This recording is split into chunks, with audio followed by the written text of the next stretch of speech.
오늘은 종려주일입니다. 오늘을 시작으로 해서 한 주간 우리 예수님 마지막 일주일 함께 살펴가려고 하는데, 실제적으로 오늘 그 첫날이라고 할 수 있죠. 오늘 예루살렘에 입성하신 예수님 모습을 함께 살피면서 말씀 나누기를 원합니다.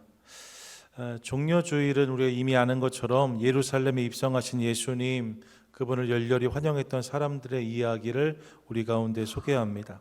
오늘 읽었던 본문의 내용이 그것이지요. 그 이튿날에는 명절에 온 큰 무리가 예수께서 예루살렘으로 오신다는 것을 듣고, 이전에도 오신 적이 있으셨지만 여러분 자신을 잘 드러내지 않으셨던 예수님이셨는데, 이제 그 예수님께서 십자가를 앞두고 어린 나귀를 타고 예루살렘으로 들어오세요. 13절에 종려나무 가지를 가지고 맞으러 나가 외치되 호산나 찬송하리로다, 주의 이름으로 오시느니 곧 이스라엘의 왕이시요, 이스라엘 백성들이 외쳤다. 본문이 소개하고 있습니다. 이것이 우리가 기념한 종려주일의 모습이죠. 예수님을 환영했던 사람들 말입니다. 예수님께 메시아 호산나라고 외치며 열광하는 사람들의 모습을 보면서 예수님을 환영했던 사람들을 우리가 만납니다. 예수님을 환영한 사람들, 그리고 이를 보면서 성경 안에서 예수님을 환영했던 사람들과 예수님을 환영하지 않았던 사람들이 있다는 사실을 새삼 깨닫게 됩니다. 예수님이 이 땅에 오셨고 사셨고 그들과 함께 하셨는데, 그 예수님의 삶과 사역을 돌이켜보면 예수님을 환영했던 사람들과 그렇지 않았던 사람들이 있었음을 우리가 보게 되어집니다. 대표적으로 예수님의 고향 사람들 예수님을 환영하지 않았지요. 또 바리새인들, 당시의 종교 지도자들, 서기관들, 제사장들, 권력자들도 예수님을 환영하지 않았습니다. 아니요, 환영하지 않은 정도가 아니라 오히려 예수님을 공격했던 그들의 모습을 우리가 봅니다. 그들도 분명히 예수님을 보고 들었습니다. 병자가 낫고 기적이 일어나고 진리의 말씀이 선포되는 자리에 그들도 있었습니다. 하지만 그들은 그 예수님께 마음을 열어드리지 않았어요. 예수님께 자신의 삶을 내어드리지 않았습니다. 오히려 자신의 삶과 중심에 오직 자기 생각만을 가득 채우고 예수님을 배척하고 예수님을 공격하는 일을 자행하고 있는 그들의 모습을 봅니다. 예수님을 환영하지 않았던 사람들이 있었다는 거죠. 예수님을 만났음에도 불구하고, 예수님을 보았음에도 불구하고 그분을 누리지 못했던 사람들이 있었답니다. 반면 예수님을 환영했던 사람들이 있어요. 오늘 본문도 그런 사람들이지요. 그들은 많은 것을 가진 사람들이 아니었습니다. 세상적으로 인정을 받는 자들도 아니었습니다. 하지만 그들은 자신들이 만난 예수님을 기뻐했고 기꺼이 주님을 환영하며 영접했습니다. 예수님의 공생애 가운데 그런 사람들의 이야기는 너무나 많이 나옵니다. 힘들고 어려운 삶의 여정 가운데 그분을 만남으로 그분께 자신의 삶을 내어드리고 그분을 기꺼이 초대해서 그분과 함께 머물면서 그분으로 말미암은 변화와 은혜의 역사를 경험했던 사람들의 이야기 말입니다. 이 땅에 오신 예수님을 누린 자들의 이야기, 예수님을 환영했던 사람들이라고 할 수 있습니다. 예수님을 환영하지 못했던 사람들과 예수님을 환영했던 사람들의 모습을 보면서 저와 여러분 우리 모두가 예수님을 환영하는 성도가 될 수 있기를 간절히 소망합니다. 아멘. 동일한 예수를 받지만 어떤 사람들은 환영하지 않았다고 하잖아요.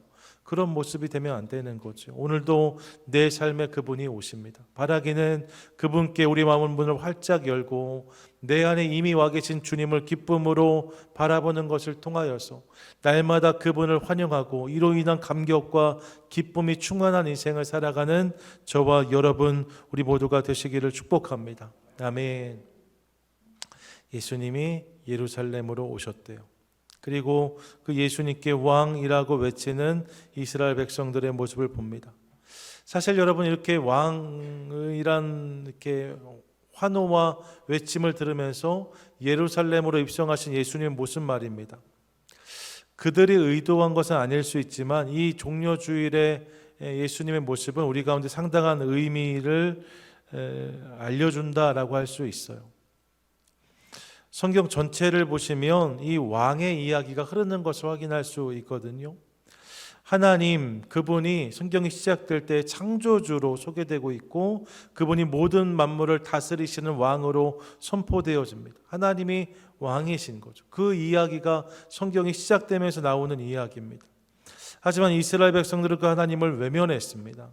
잘 아시는 것처럼 사사기 21장에 보시면 왕이 계심에도 불구하고 그들은 왕이 없다라고 생각하며 각각 자기 소견에 옳은 대로 행하였다라고 성경이 말씀하고 있는 것을 봅니다. 사사기 21장 25절이죠. 그때 이스라엘에 왕이 없으므로 각각 자기 소견에 옳은 대로 행하였다라고 말씀해요. 심지어 사무엘상 8장에 가면 왕이신 하나님을 버리고 자신들이 원하는 왕을 세워달라고 요구하는 그들의 모습을 봅니다. 하나님을 왕 삼지 않고 다른 것들을 붙잡으려고, 다른 것들을 왕 삼으려고 하는 그들의 모습을 보는 거예요. 주님이 왕이 아니십니다. 내가 내 인생의 왕입니다. 혹은 다른 왕이 필요합니다. 그렇게 해서 다른 왕들을 세웠고 살아갔던 역사의 이야기가 그들의 이야기라고 할 수 있지요. 그런데 여러분, 하나님의 왕되심을 인정하지 않고 다른 왕을 세웠던 그들의 역사, 그 결과는 철저한 실패였습니다.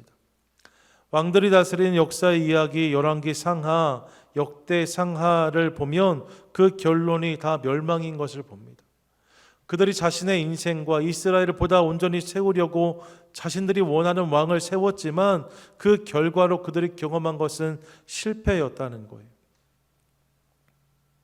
그리고 한참의 시간이 지난 뒤에 새로운 왕이 예고되는 모습을 확인해요. 이게 누가복음 1장 31절 33절인데 보시면 보라 내가 잉태하여 아들을 낳으리니 그 이름을 예수라 하라. 그가 큰 자가 되고 지극히 높으신 이의 아들이라 일컬어질 것이요 주 하나님께서 그 조상 다윗의 왕위를 주시리니 영원히 야곱의 집을 왕으로 다스리실 것이며 그 나라가 무궁하리라 라고 말씀합니다. 야곱의 집, 이게 어디예요? 이스라엘을 의미하는 거죠. 이스라엘의 영원한 왕으로 오신 이가 계시다. 이렇게 예수님을 예고한 거죠. 하나님이 왕이심에도 불구하고 그분을 버리고 엉뚱한 것을 따랐던 자들, 그래서 철저히 실패했던 이스라엘 백성들에게 이제 다시 영원한 왕이 오신다라고 성경이 선포하고 있는 것입니다. 그리고 오늘 본문에서 이스라엘 백성들의 입술을 통해서 그 왕이 누구이신지를 우리가 확인하게 되어져. 이게 13절이죠. 12장 13절 함께 읽습니다. 시작. 종려나무 가지를 가지고 맞으러 나가 외치되 호산나 찬송하리로다. 주의 이름으로 오시느니 곧 이스라엘의 왕이시여 하더라. 아멘. 예, 여러분, 이 본문에서 우리가 그것을 확인하게 되는 거예요. 그토록 우리가 갈망했고 기대했던 왕이신 예수님, 그분이 오셨다는 것, 그분이 우리의 왕으로 우리 삶 가운데 오신다, 이것을 선포하는 본문으로 우리가 오늘 본문을 이해해 볼 수 있습니다. 이스라엘의 왕이시여, 드디어 그분이 우리에게 오셨다 확인할 수 있는 거죠. 이스라엘 백성들이 의도한 것은 아닐 수 있지만 그들의 고백 가운데 이런 성경의 큰 흐름과 맥락을 우리가 확인할 수 있습니다. 왕으로 그분이 다시 우리 가운데 오신 거예요. 그런데 말씀드렸지만 이스라엘 백성들의 의도는 사실 이와 달랐다라고 말씀을 드렸습니다. 그들의 고백 속에서 하나님의 그 놀라운 그 경륜을 확인하게 되는데, 하지만 이스라엘 백성들이 그날 예수님께 환호를 보내고 열광했던 이유는 사실 이런 하나님의 큰 경륜 안에 있는 것이 아니었어요. 그럼 왜 이스라엘 백성들이 이토록 열렬히 예수님을 환영했을까? 사실 여러분, 성경의 내용들을 보시면 그날 이스라엘 백성들이 예수님을 열렬히 환영했던 이유는 영원한 왕이 오셨기 때문이 아니라 정치적인 해방자로서 예수님이 예루살렘에 오셨다라고 그들이 생각하기 때문인 것을 확인합니다. 종려나무 가지를 흔들고 이스라엘의 왕이라고 예수님을 부르는 모습이 이를 증명하지요. 기본적으로 본문이 말씀하고 있는 종려나무는 흔히 우리가 캘리포니아에서 보는 팜트리하고는 조금 다른 나무인데요, 대추야자라고 부르고 히브리어로는 타마르라고 부른 나무입니다.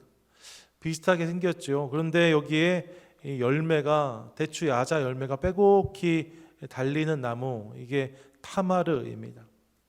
이 열매가 이 나무가 한번 성장하면 나무가 이제 사라질 때까지 한 1톤 정도 열매가 맺힌다라고 알려지는데요. 시중에 보면 이렇게 생긴 이 열매를 사서 먹을 수 있거든요.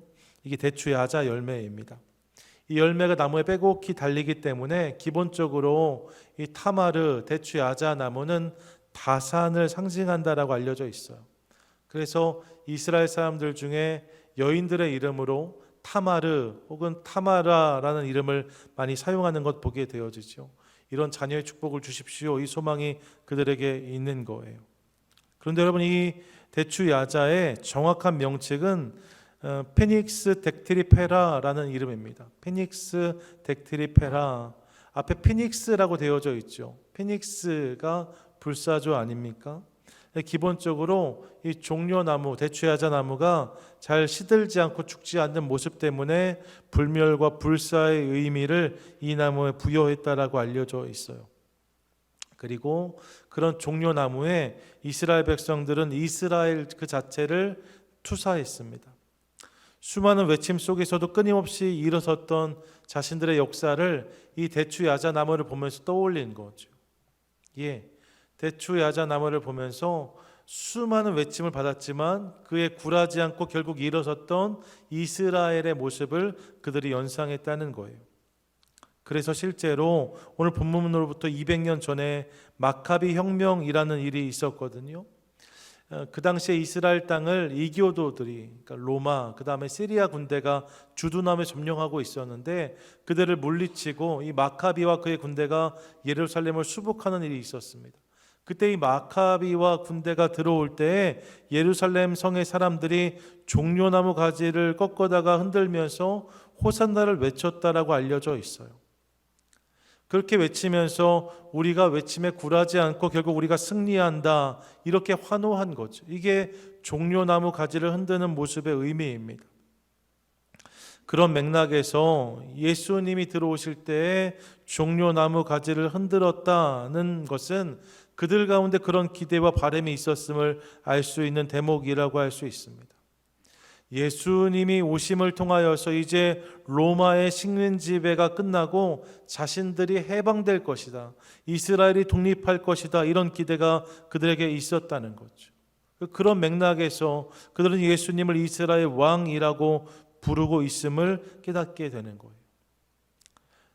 호산나 다윗의 자손 이스라엘의 왕이여 외치며 종려나무 가지를 흔드는 그의 모습 속에서 정치적인 해방자로서의 예수님, 그분을 기대했던 이스라엘 백성들의 기대와 바람을 우리가 확인하게 되는 거죠. 하지만 여러분, 우리가 이미 아는 것처럼 이러한 이스라엘 백성들의 환호는 하나님의 계획과는 상당한 차이가 있었습니다. 앞서 말씀드렸지만 하나님은 온 인류를 저들의 죄에서 구원하실 왕으로서 예수님을 보내신 것이었어요. 이스라엘 백성들은 그런 예수님을 알아보지 못하고 로마를 물리치고 자신들을 해방시킬 정치적인 왕으로서만 예수님을 기대했다는 거죠.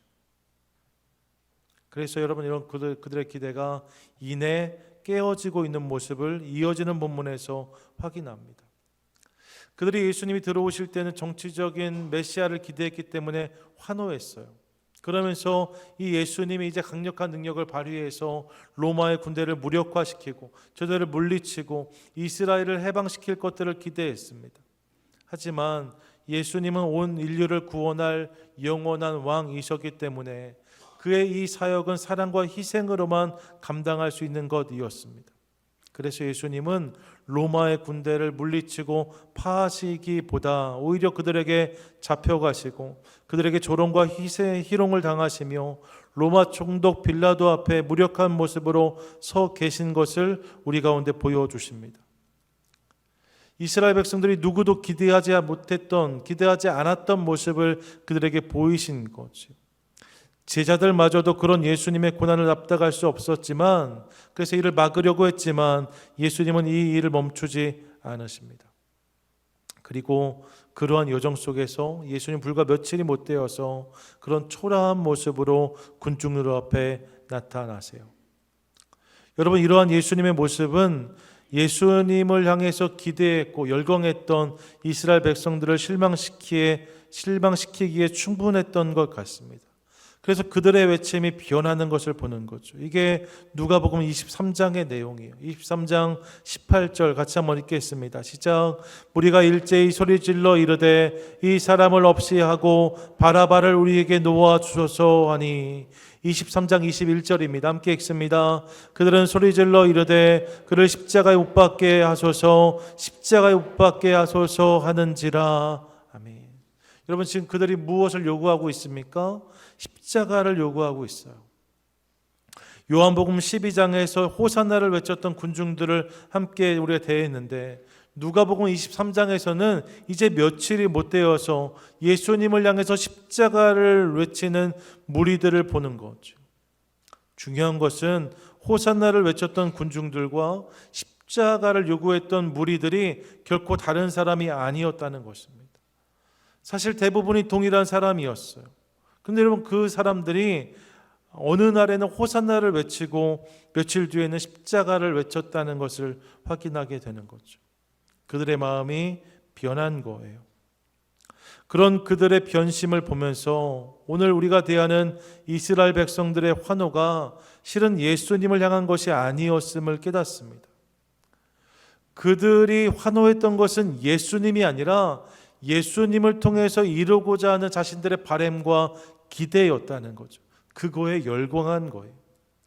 예수님을 열광한 것이 아니라 예수님을 통해서 그들이 얻을 수 있다고 생각했던 이스라엘의 해방과 독립, 그것에 열광했다는 거죠. 예수님이 보여주신 모습을 환호한 것이 아니라 자신들이 보고 싶었던 모습, 그것을 떠올리며 그 모습을 향해서 환호한 이스라엘 백성들의 모습을 깨닫습니다. 그리고 그 기대가 그렇게 충족되지 않자 그들은 곧장 호산나가 아니라 십자가를 외치기 시작했다는 거죠. 이게 그들의 실상이에요. 그런 그들을 보면서 오늘 우리의 모습을 돌아보고 싶습니다. 지난 주간에 메이저리그 월드 투어 서울 시리즈가 있었어요.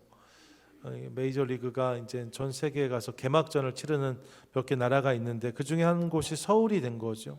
처음으로 서울에서 메이저리그 게임이 열렸습니다. 잘 아는 LA 다저스하고 샌디에고 파드리스가 개막전 경기를 치러냈는데요. 샌디에고에서는 김하성이라는 선수가 뛰고 있고, 또 다저스에는 올해부터 오타니라는 선수가 뛰게 되면서 많은 사람들의 관심이 이들을 향했어요. 특별히 오타니에 대한 관심은 뜨거웠습니다. 실제로 인기가 얼마나 대단한지 한국 사람들도 이 오타니라는 선수가 일본 사람이잖아요. 그럼에도 불구하고 그를 많이 응원하는 모습을 볼 수 있었습니다. 실제로 이 오타니 때문에 다저스가 2게임을 다 이겼다고 뉴스가 소개하더라고요.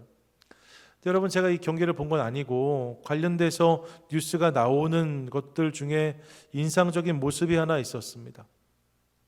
본 게임을 하기 전에 시범 경기가 몇 차례 있었거든요. 그런데 오타니가 이제 한국에 들어갔고 이 다저스와 다른 팀들이 시범 경기, 연습 게임을 몇 개 했는데 이 과정에서 말입니다. 이 오타니 선수가 삼진만 몇 번 당한 경기가 있었어요.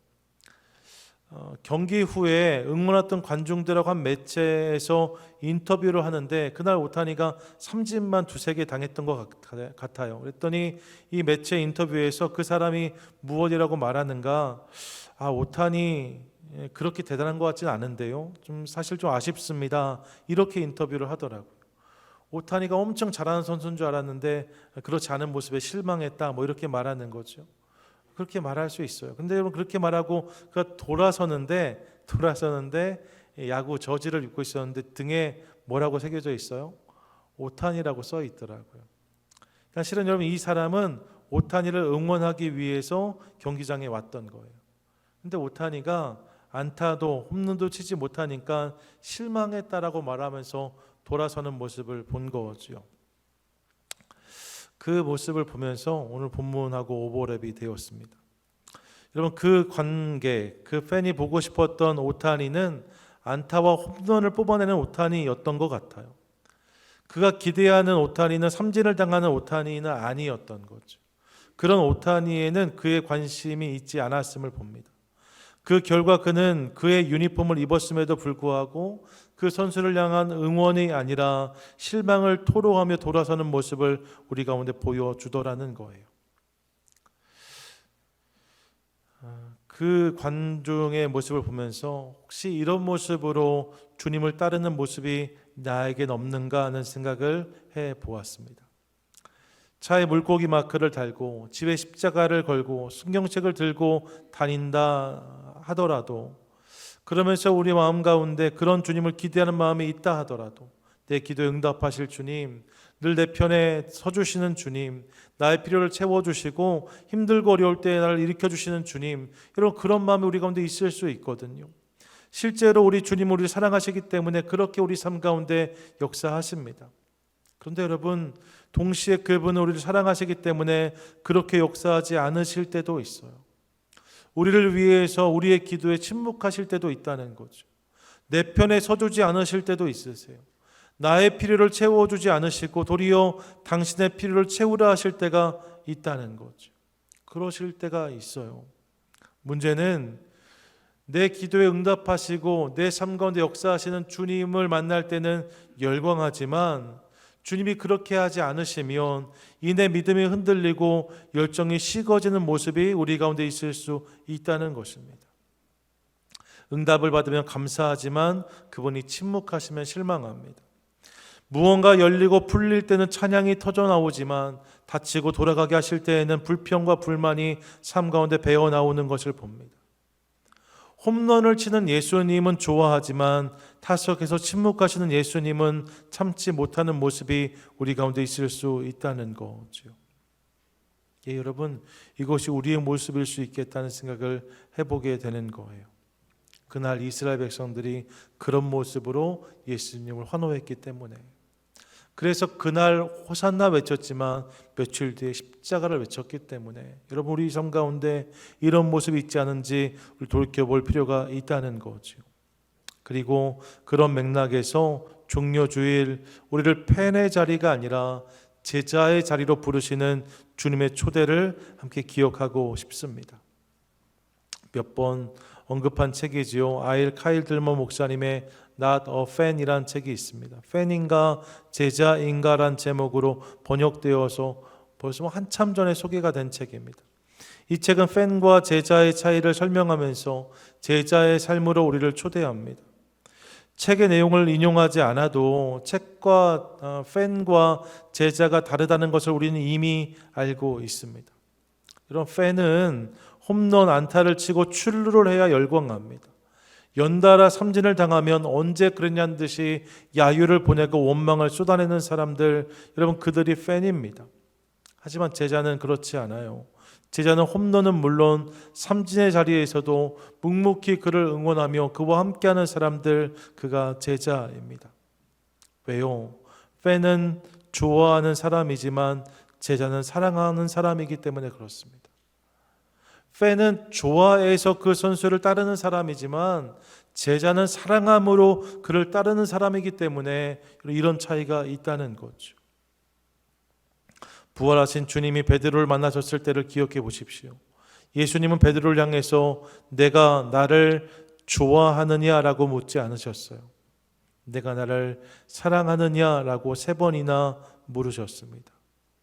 주님을 좋아하는 자가 아니라 주님을 사랑하는 자가 참 제자인 것을 아셨기 때문에 주님은 좋아하냐고 묻지 아니하시고 사랑하느냐라고 물으셨다는 거예요. 그리고 이 질문에 예스라 대답한 베드로는 이후 상황과 환경에 구애를 받지 않고 온전히 주님을 따르고 전하는 제자의 삶을 우리 가운데 보여줍니다. 그냥 예수님이 좋아서 그분을 따를 때에는 상황이 좀 안 좋아지니까 여러분, 그가 당황했어요. 예수를 부인했습니다. 모른다 했습니다.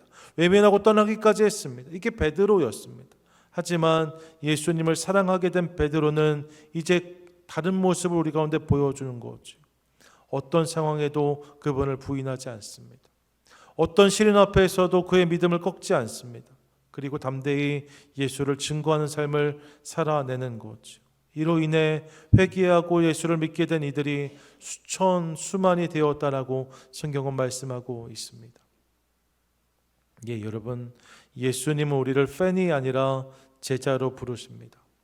이 사실을 종려 주일 함께 기억하고 싶습니다.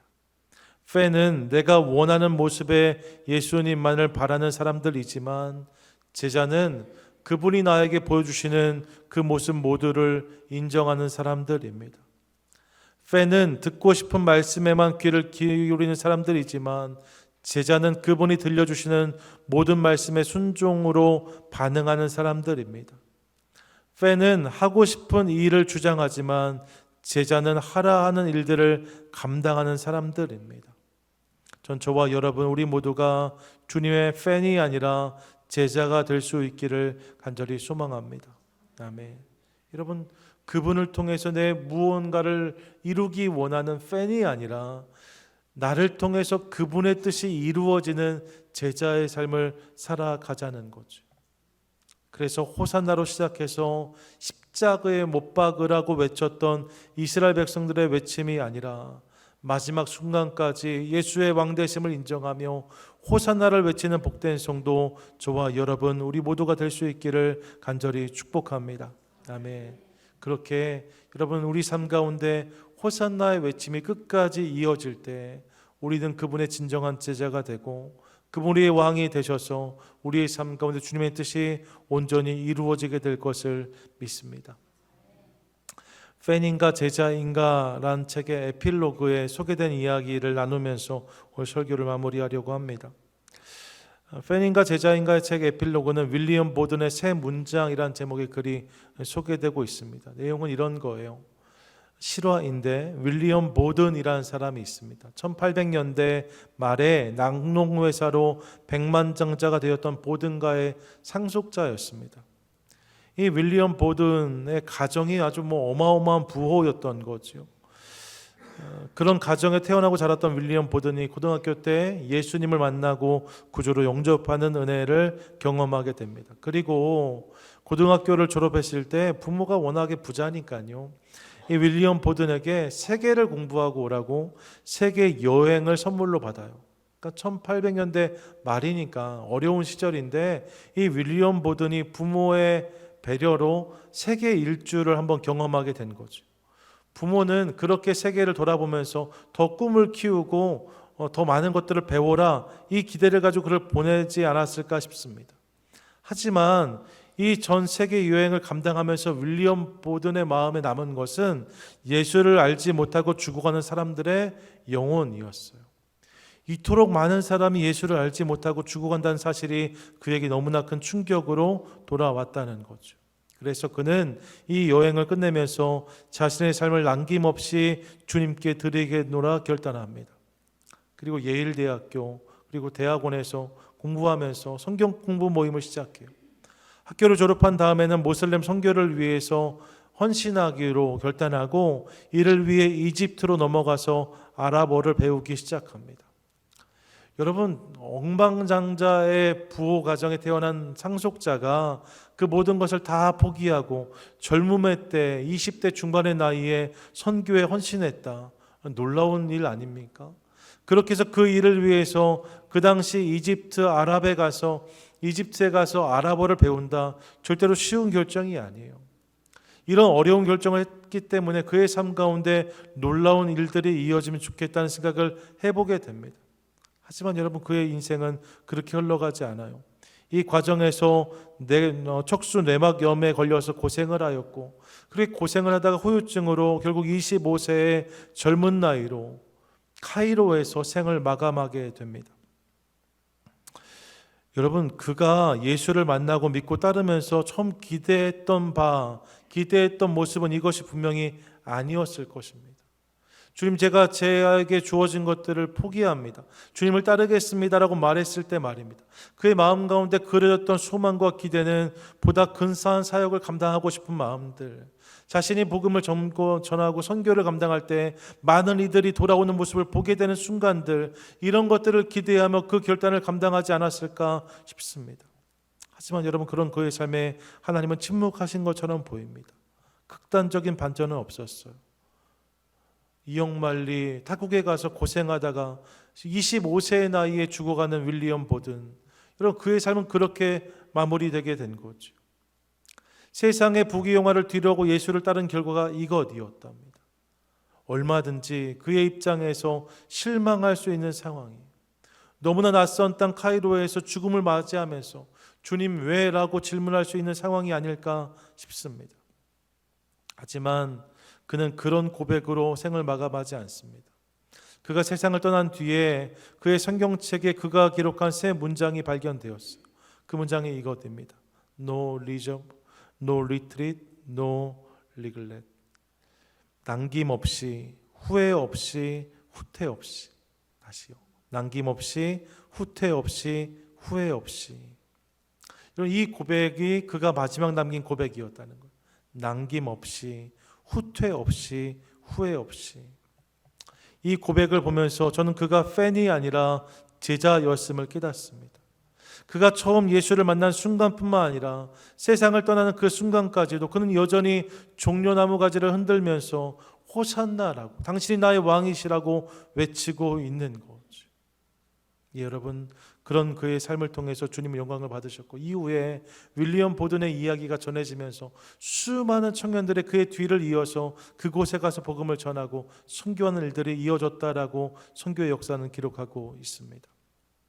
우리의 삶에도 동일한 은혜가 있게 되기를 간절히 소망합니다. 여러분, 오늘 우리가 믿어야 할 예수는 내가 원하는 모습의 예수가 아닙니다. 내가 원하는 예수를 믿으라 하지 않으시고, 주님은 당신이 보여주시는, 당신이 들려주시는 그 예수를 믿고 따르라고 우리에게 요구하십니다. 그분을 사랑하는 자, 그들이 제자라고 하시는 거죠. 예, 여러분, 이 초대와 이 음성 앞에서 팬이 아닌 제자로 반응하여 우리의 삶을 통해서 왕이신 주님을 날마다 찬양하고 찬송하는 우리 모두가 될 수 있기를 간절히 소망합니다. 오늘 예수를 왕으로 고백하며 호산나라고 외쳤던 자들, 그들이 얼마 뒤에 십자가를 외치는 자들이 되었다라고 성경은 말씀하고 있어요. 하나님, 우리 모습이 이런 것 되지 않기를 원합니다. 끝까지 주님을 인정하고 고백하는 것을 통하여서 내 기대, 내 생각과 다른 순간에도 여전히 그분을 고백하는 것을 통하여서 끝까지 제자로 살아가는 우리 모두 되게 하시고, 이를 통해 영원한 주의 자녀, 영원한 주의 백성 되게 해 주시옵소서. 함께 기도하고 응답받는 저와 여러분 우리 모두가 되시기를 주님의 이름으로 간절히 축원드립니다. 아멘.